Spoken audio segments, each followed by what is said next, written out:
The moment my sister said it, the room tilted. Mom and Dad are signing the house to me, she announced, lifting her glass like this was something to celebrate. Then she smiled wider and added, almost casually, you get nothing. For half a second, no one reacted. And then the table erupted. Someone laughed. Someone clapped. A chair scraped back as my uncle stood to refill his drink. It sounded like approval. Like applause. I didn't move. I didn't look at my sister. I looked at my father. His fork froze halfway to his mouth. Not dropped yet, just hovering there, trembling. His eyes flicked toward me for a fraction of a second, then back down to his plate. That was when I knew. I stayed quiet. Before I tell you what happened next. If you've ever sat through a family moment where everyone thought they knew the truth, tap like. And tell me in the comments where you're listening from. Let me ask you one thing, have you ever been erased right in front of people who should have known better? My name is Emily and I'm in my early 30s. For most of my life, I've been the one people depend on and forget. Thanksgiving at my parents' house had always been loud. Overlapping conversations. Opinions thrown across the table like dishes being passed. My sister thrived in that chaos. She knew how to fill space. How to command attention. How to turn moments into stages. I learned how to survive by doing the opposite. So when she made that announcement, I didn't argue. I didn't ask questions. I didn't remind anyone of what they didn't know. I smiled softly and said, Dad, should I tell them? Or will you? The fork slipped out of his hand. It wasn't dramatic. Just metal tapping against ceramic. But the sound cut through the room like a crack in glass. My sister turned sharply. Tell us what? She asked, laughing. What are you talking about? No one answered her. Growing up, I was the daughter who handled things. Quietly. Consistently. When something broke, I fixed it. When paperwork showed up that no one understood, I read it. When my parents needed help they didn't want to ask for out loud, they called me. Not because I demanded it. Because I noticed. At the table, my sister kept talking. About how she deserved the house. About how much she'd sacrificed. About how Mom and Dad finally made the right decision. She talked like the house already belonged to her. Like it always had. My mother nodded, smiling too tightly. The kind of smile that holds on even when the face underneath wants to collapse. My father didn't say a word. No one asked me how I felt. No one wondered why I wasn't reacting. They assumed silence meant agreement. They were wrong. Years earlier, when my parents first mentioned planning for the future, it was me sitting beside them in a small office that smelled like dust and stale coffee. I'd gone through every page. Asked questions. Explained consequences. Made sure nothing was rushed or misunderstood. My sister hadn't come. She was busy. She always was when something required patience instead of praise. At Thanksgiving, she leaned into the moment. Her confidence grew with every second. Every nod. Every laugh. She didn't notice my father's breathing slow and deepen, like he was bracing himself. She didn't notice my mother's hands gripping her napkin too tightly. She didn't notice me watching her watch herself. She wanted witnesses. She wanted this version of the story to lock in. What she didn't realize was that she'd chosen the worst possible room. Because half the people sitting there had seen the other version of our family. The quieter one. The one without announcements. The one where someone always stayed behind to clean up. They remembered who showed up. When my sister finally paused, waiting for another reaction, the room didn't respond the way it had before. The energy had shifted. Conversations restarted, but softer. Careful. People avoided eye contact. Told you, she said, nudging my mother. She's taking it well. Always does. I didn't correct her. My father cleared his throat. Let's eat, he said quickly, too quickly. That's when I knew he hadn't planned on this moment. Not like this. Not in front of everyone. Dinner continued, but the warmth was gone. Plates were passed. Compliments were forced. My sister kept glancing at me, trying to pull a reaction out of my stillness. I gave her nothing. Inside, I wasn't angry. Not yet. I was calm. The kind of calm that comes from knowing something other people don't. After dessert, people lingered. Wine was poured. Someone asked about holiday travel. The noise slowly returned, but it felt thinner now. Fragile. My sister leaned toward me, lowering her voice. You're being surprisingly mature about this, she said. I thought you'd make a scene. I met her eyes. I'm just listening, I said. She smiled, satisfied. Good. She walked away believing the night belonged to her. She didn't see my father sitting very still, staring at the table. She didn't see my mother watching me like she wanted to say something but didn't dare. And she didn't understand one simple thing. That dinner wasn't the end of the story. It was the moment everyone assumed it was. No one talked about what my sister had said.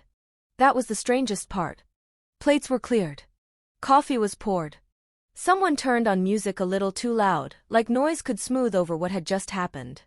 People avoided the subject the same way they avoided my father's eyes. And he avoided mine.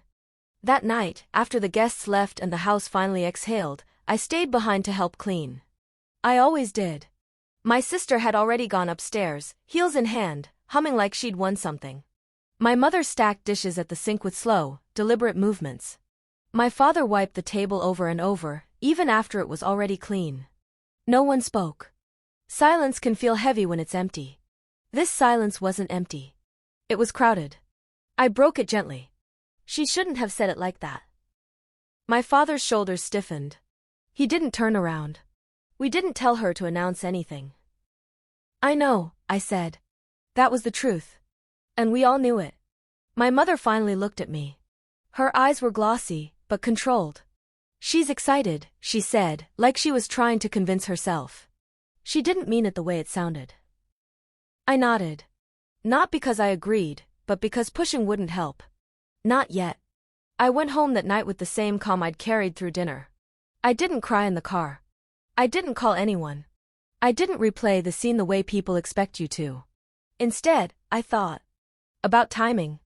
About patterns. About how my sister always spoke before confirming facts. The next morning, my phone buzzed. A message from her. No hard feelings, right? You know how mom and dad are. This just makes sense. I stared at the screen for a long time before replying. Of course, I typed. I'm happy for you. That message did exactly what I needed it to do. It told her I wasn't a threat. Over the next few days, the story spread. Family group chats. Casual phone calls. Did you hear? Conversations wrapped in forced cheer. My sister repeated her version effortlessly.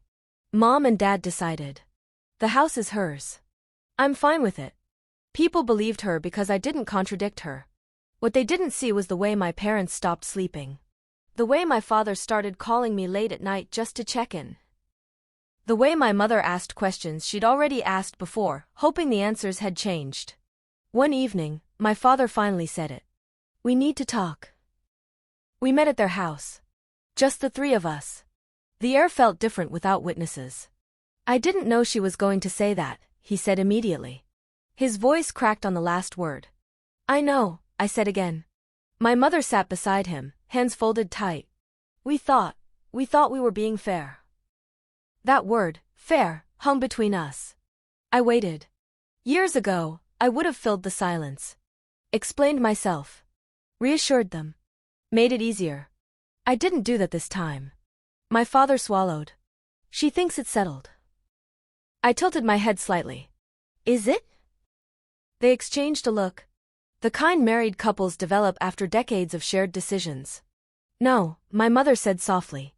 There it was. They told me about the pressure. The arguments. How my sister had shown up with plans and expectations and timelines. How she'd framed it like a favor, taking the burden off them.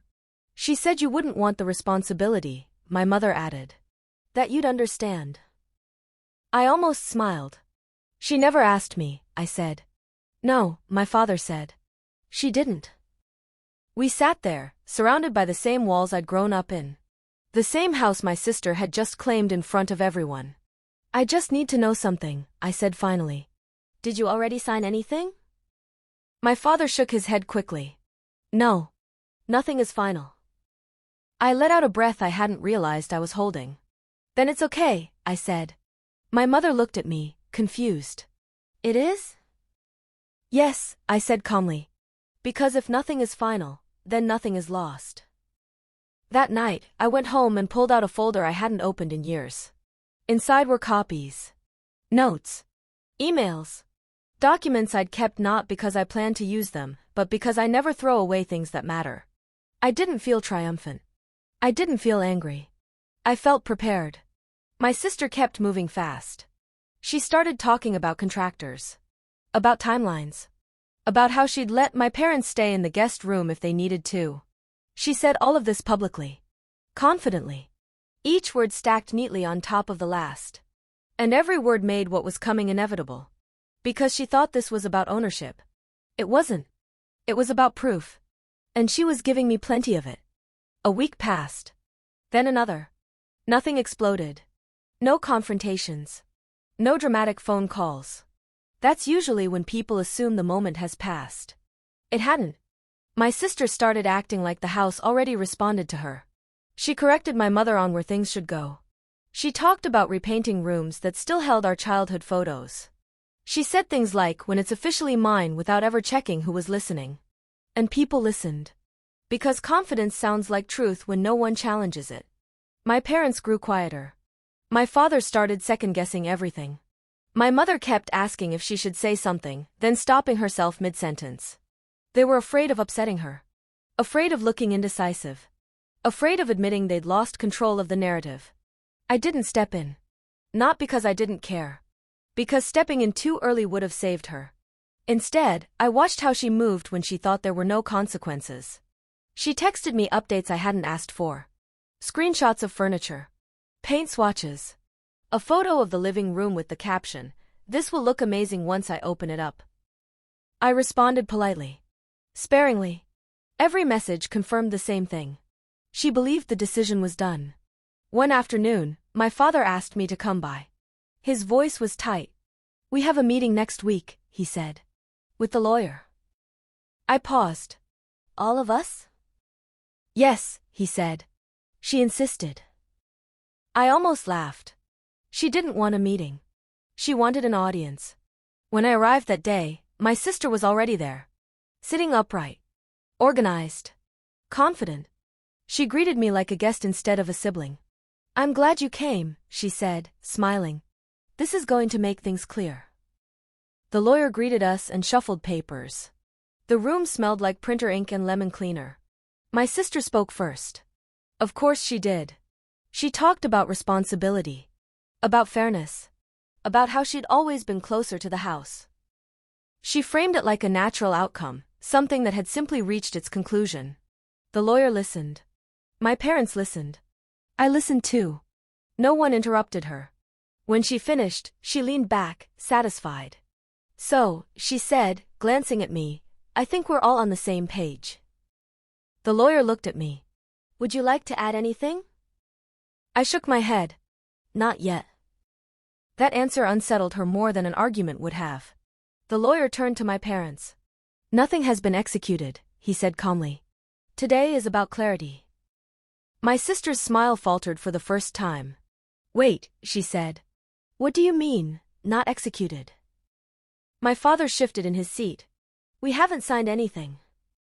Her head snapped toward him. "But you said." "I said we were discussing it," he replied. The room went still. I could feel her recalculating. Adjusting. Trying to regain control. "That's fine," she said quickly. "We're here to finalize it." She looked at the lawyer again. "You have the documents, right?" He nodded. "Drafts." Drafts. The word landed harder than she expected. She turned to me again. "You're okay with this, right?" she asked, too brightly. "You said you were happy for me." "I am," I said. And it was true. "I'm just here to listen." She didn't like that answer. The meeting ended without signatures. Without conclusions. Just agreements to review things. In the car afterward, my mother sat quietly. My father drove slower than usual. "She's going to be upset," my mother said. "Yes," I replied. They both looked at me then. Really looked. "You're not angry," my father said. It wasn't a question. "No," I said. "I'm careful." That night, my sister called me. Her voice was sharp, controlled, barely holding. "You embarrassed me," she said. I let the silence stretch. "You made it look like I didn't know what I was talking about." "I didn't say anything," I replied. "That's worse," she snapped. "You let them doubt me." I almost told her the truth then. Almost said that doubt grows fastest when there's something real underneath it. I didn't. Instead, I said, if you're sure, then there's nothing to worry about. She hung up on me. After that, she rushed. She pushed my parents for updates. She sent follow-up emails. She tried to corner decisions before questions could be asked. And in that rush, she made her first real mistake. She sent an email meant for someone else. It landed in my inbox late one night. Long, detailed. Confident. It outlined what she expected to happen. How she'd already spoken to contractors. How she'd need the house transferred fully before a certain date. How my parents could stay involved as long as they didn't interfere. She assumed I'd forward it. I didn't. I saved it. That email changed everything. Not because it was cruel. But because it was clear. Clear intent. Clear assumptions. Clear evidence that the story she told publicly didn't match the reality she was privately pushing. I didn't respond. I didn't warn her. I didn't even tell my parents yet. I waited. Because once someone reveals how they think when they believe no one's watching, the ending stops being a question. It becomes a matter of timing. I didn't show the email to anyone right away. Not because I was unsure. Because once you reveal something like that, you can't take it back. And I wanted the truth to stand on its own, without me standing next to it explaining. My sister, on the other hand, kept moving faster. She stopped asking and started telling. Telling my parents what dates worked for her. Telling extended family that paperwork was basically done. Telling people she'd already spoken to that the house would be available soon. She was building a future out loud. My parents felt it. I could hear it in their voices when they called me, hesitant, tired, like they were being pushed toward a decision instead of making one. One evening, my mother finally said it. She's acting like we don't have a choice. I let the word sit. That's because, I said gently, she thinks you don't. There was a pause. Then, quietly, do we? Yes, I said. You always have. That's when I told them about the email. Not every line. Not with commentary. I forwarded it. Nothing else. I didn't need to explain. They could read. I heard my father's breath catch through the phone. My mother didn't say anything for a long time. She wrote this? My mother asked finally. Yes. She sent it to you? Yes. Another silence. This one felt different. Heavier. Sharper. That's not what she told us, my father said. No, I replied. It isn't. After that, things shifted. Not loudly. Not dramatically. My parents started asking questions again. Real ones. About timelines. About intent. About what they actually wanted instead of what was being presented as inevitable. My sister noticed. She called me one night, voice syrupy sweet. Hey, she said. Just checking in. I knew that tone. It meant she felt something slipping. I feel like Mom and Dad are getting confused, she continued. You're not saying anything to them, are you? I chose my words carefully. I'm answering when they ask. She laughed, but it sounded strained. You've always been good at that. Making things sound complicated. I almost corrected her. I didn't. A few days later, she invited everyone over again. Not for a holiday. Not for a celebration. For a conversation. She framed it as transparency. As clarity. As just getting everyone on the same page. It was the same table. Same chairs. Same house. Different energy. She stood again. Not with a glass this time, but with papers. Printed. Highlighted. She talked about logistics. About plans. About how she'd already adjusted her life around this transition. She looked at my parents. We just need to finalize, she said. Everyone's waiting. I watched my mother's face tighten. My father cleared his throat. We're still considering. My sister blinked. Considering what? Options, he said. Her eyes flicked to me. What did you tell them? She asked. Nothing, I said calmly. That was true. She turned back to them, frustration breaking through her composure. This is what we talked about. This is what you wanted. My mother shook her head slowly. This is what you wanted. The room went very still. My sister laughed, sharp and short. Come on. Don't do this now. My father leaned forward. You made an announcement before anything was decided. You didn't stop me, she snapped. No, he said. We didn't think we had to. She looked around the table, searching for support. For agreement. For the version of reality she'd already shared with everyone. She didn't find it. That was when she turned fully toward me. Say something, she demanded. You're always so calm. So reasonable. Tell them you're fine with this. I met her gaze. I am fine, I said. With the truth. Her mouth opened, then closed. What truth? She asked. I didn't answer. Because the truth doesn't need defending when it's about to walk into the room on its own. My father stood. He picked up the papers she'd brought and set them aside. We're meeting with the lawyer again, he said. Without pressure. Without assumptions.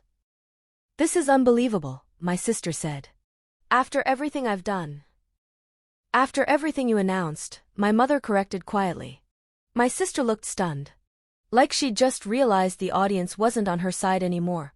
She grabbed her bag and left without another word. The door slammed. No one moved. I'm sorry, my mother said to me. I shook my head. You don't need to be. Because this still wasn't about choosing sides. It was about letting someone see the consequences of speaking too soon. And assuming silence meant surrender. And we were almost there. The next few weeks were quiet in a way that felt intentional. My sister stopped calling. Stopped checking in. She didn't send updates or plans or links to anything new. The silence wasn't peace, it was strategy. I could feel it. My parents noticed it too. She's waiting, my father said one evening when I stopped by. For something. She's waiting for you to get tired, I replied. Or scared. My mother nodded slowly. Or guilty. That one landed. Guilt had always been my sister's sharpest tool. Not anger. Not shouting. Guilt. The kind that makes you question whether standing up for yourself is selfish. It had worked before. It didn't work now. The lawyer meeting happened on a Tuesday morning. No audience. No extended family. Just my parents, the lawyer, and me. My sister wasn't invited. Not as punishment. As a boundary. The lawyer laid everything out calmly. Options. Structures. Safeguards. He asked my parents questions they hadn't been asked the first time, about intentions, about timelines, about what they wanted their later years to look like. For the first time, they answered without rushing. When the topic of the house came up, the lawyer paused. There's something else we should address, he said. Assumptions that were made publicly. My father nodded. Yes. He looked at me. Would you mind? I slid the email across the table. No commentary. No framing. Just evidence. The lawyer read it carefully. Once. Then again. This is significant, he said. Not because of tone, but because of expectation. This reads like someone acting on authority they don't yet have. My mother's eyes filled. She told us she was just excited. The lawyer folded the paper. Excitement doesn't override consent. That was the moment everything settled into place. Not with anger. With clarity. They decided together. Slowly. Thoughtfully. Without pressure. Not to punish anyone. To protect themselves. The paperwork they signed that day wasn't dramatic. No grand announcements. No winners and losers declared. Just boundaries. Just fairness. Just reality. My sister found out 2 days later. She didn't hear it from me. She heard it when the lawyer returned her call. I wasn't there, but I heard about it. She was furious, my mother said later. She said we humiliated her. I nodded. She humiliated herself. My sister finally called me that night. Her voice was shaking, not with sadness, but with disbelief. You went behind my back, she said. No, I replied. I stayed where I always was. You ran ahead. She accused me of manipulating them. Of playing innocent. Of planning this the whole time. I let her talk. When she finished, breathless and angry, I said one thing. You announced something that wasn't yours to give. Silence. They chose, she said finally. Yes, I agreed. They did. She hung up on me again. This time, I didn't expect another call. The story didn't spread the way she'd planned. There was no dramatic update for family group chats. No clean narrative she could hand people. Just fragments. Confusion. Questions she couldn't answer without contradicting herself. Some people reached out to me. Carefully. Quietly. I heard things changed, they said. They did, I replied. I didn't explain. I didn't need to. The house stayed exactly where it had always been. My parents stayed in control. My sister stayed distant. And I stayed calm. Not because I'd won something, but because I hadn't lost myself trying to fight someone who was already undoing their own position. The truth had done what it always does when given time. It surfaced. And it didn't need my voice to make it loud. Thanksgiving came again the next year. Same house. Same table. Same chairs that creaked when you sat down too fast. Not everyone showed up this time. My sister arrived late. No announcement. No glass raised. She took a seat quietly, eyes down, like someone who knew the room no longer belonged to her story. No one mentioned the house. That was the difference. When something is truly settled, it doesn't need repeating. Dinner moved forward in small, careful conversations. Safe topics. Neutral laughter. The kind of politeness that only exists after something has been lost and everyone knows it. I watched my parents more than anyone else. They looked lighter. Not happy exactly, but steadier. Like people who had reclaimed something important without needing to prove it. At one point, my sister glanced at me. There was no anger in her eyes now. Just something closer to confusion. Maybe even regret. I met her look, then turned back to my plate. I didn't owe her closure. After dessert, my father stood and cleared his throat. The room went still out of habit more than expectation. I just want to say something, he said. About last year. My sister stiffened. We made mistakes, he continued. We let assumptions speak louder than conversations. And we're grateful we were given the space to correct that. He didn't look at me when he said it. He didn't need to. My mother reached for my hand under the table. Squeezed once. That was all. Later that night, as people gathered their coats, my sister lingered near the door. I didn't think it would end like this, she said quietly. It didn't end, I replied. It just slowed down. She nodded, unsure what to do with that. Outside, the air was cold and clear. I stood on the porch for a moment after everyone left, listening to the house settle around me. Nothing had changed. And everything had. I didn't get an apology. I didn't get recognition. I didn't get a speech where someone finally admitted I'd been right all along. What I got was better. I got silence where there used to be pressure. I got choice where there used to be assumption. I got respect that didn't need to be announced. My sister learned something she never expected. That speaking first doesn't mean speaking truth. That confidence without consent collapses. And that silence isn't weakness when it's backed by patience. I didn't take anything from her. I didn't need to. Because the moment she said, "You get nothing," she showed everyone exactly who she thought deserved everything. And all I had to do was let her keep talking until the truth caught up.